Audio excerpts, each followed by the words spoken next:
Olá pessoal de Cidrolândia, quem está falando é Marcelo Brito. Estou falando de Ponta Porã, mas sou nascido aí em Cidrolândia também.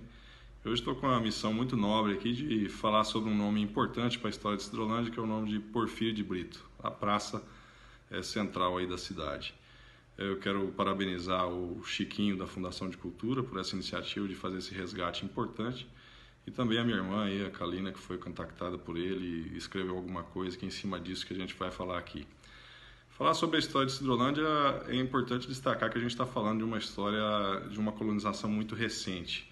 A gente vai falar aí da chegada de Porfírio de Brito junto com seu pai, o Vicente Antônio de Brito, vindo de Minas Gerais, de São Gonçalo do Sapucaí, em 1870, logo depois da Guerra do Paraguai. Então, é uma colonização que aí menos de 150 anos, né? Antes desse período da Guerra do Paraguai, muito pouca coisa se acha de registro aí dessa região de Cidrolândia. O próprio IBGE registra a passagem dos bandeirantes para essa região no início do século XVII, em torno de 1600 e pouco, né?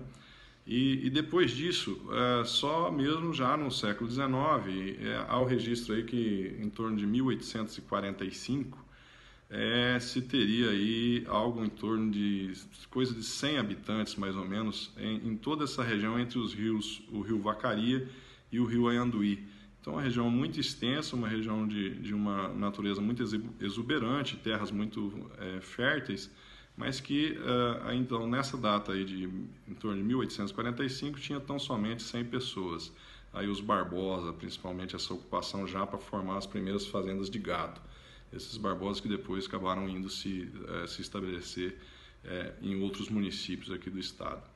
Bom, então com a chegada do Vicente Antônio de Brito e seu filho Porfírio Ferreira Brito, em 1870, o Porfírio, nessa região chegando, ele veio a se casar com a dona Clara Pereira. E dessa união eles tiveram 12 filhos, sendo somente 2 homens e 10 mulheres. Os 2 homens eram o Anísio e o Oscar Pereira Brito, que é justamente o meu avô, o pai do meu pai, Oswaldo Pereira Brito. Bom, uma dessas filhas do Porfírio de Brito com a dona Clara Pereira, a dona Deolinda Pereira Brito, veio a se casar com um catarinense, vindo da região de Lages, em Santa Catarina, que foi justamente considerado o fundador de Cidrolândia, o senhor Sidrônio Antunes de Andrade. Então, desse casamento do Sidrônio com a dona Deolinda Pereira Brito, é que o Sidrônio herda, então, parte de uma das fazendas do Porfírio de Brito, que abriu várias fazendas de gado nessa região, e parte de uma dessas fazendas, a Fazenda São Bento, que o Sidrônio, tendo como por herança essas terras, é exatamente onde ele resolve fazer o loteamento para criar a cidade de Cidrolândia. A ideia é lá de cerca de 1920, alguma coisa, mas que veio se concretizar só nos anos já de 1940, loteando efetivamente, então, essa região. E daí ficou aí com o nome de Cidrolândia, né? Mas não seria exagero se o Sidrônio tivesse, apesar que a sonoridade talvez não ficasse muito bonita, se ele resolvesse homenagear o sogro, né? Porfírio Holândia seria algo muito feio, Britolândia talvez, né? Também a gente registra que, pelo menos que a gente conhece, não tem aí uma homenagem a essa primeira esposa, então, do Sidrônio Antunes de Andrade, responsável por essas terras que recebeu de herança, onde realmente se estabeleceu o município de Cidrolândia.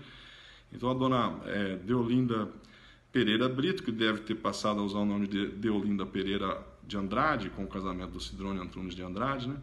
Então, a gente não encontrou aí, talvez, uma homenagem, um registro a esse nome importante também para a cidade de Cidrolândia. Então, todo esse breve relato sobre a história do coronel Porfírio de Brito, justamente porque temos aí a praça central de Cidrolândia, com o busto dele, em homenagem a ele. É importante destacar também que nesse mesmo local dessa praça, já bem mais recente, agora na década de 1960, 1970, existiu aí um grupo escolar Coronel Porfírio de Brito, onde funcionou, era um grupo escolar de ensino fundamental na cidade, né?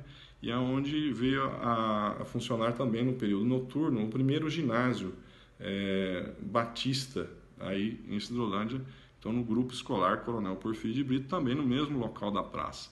Então, portanto, fazer esse registro, dizer a importância do nome de Porfírio de Brito para a Cidrolândia, juntamente com seu pai, Vicente Antônio de Brito, que chegaram aí, foram realmente heróis para a colonização disso daí, abrir fazendas de pecuária naquela época, que realmente as coisas eram muito difíceis, né, sem nenhuma estrutura, somente no lombo de um cavalo, e que mais tarde parte de uma dessas fazendas vem então a formar o município de Cidrolândia.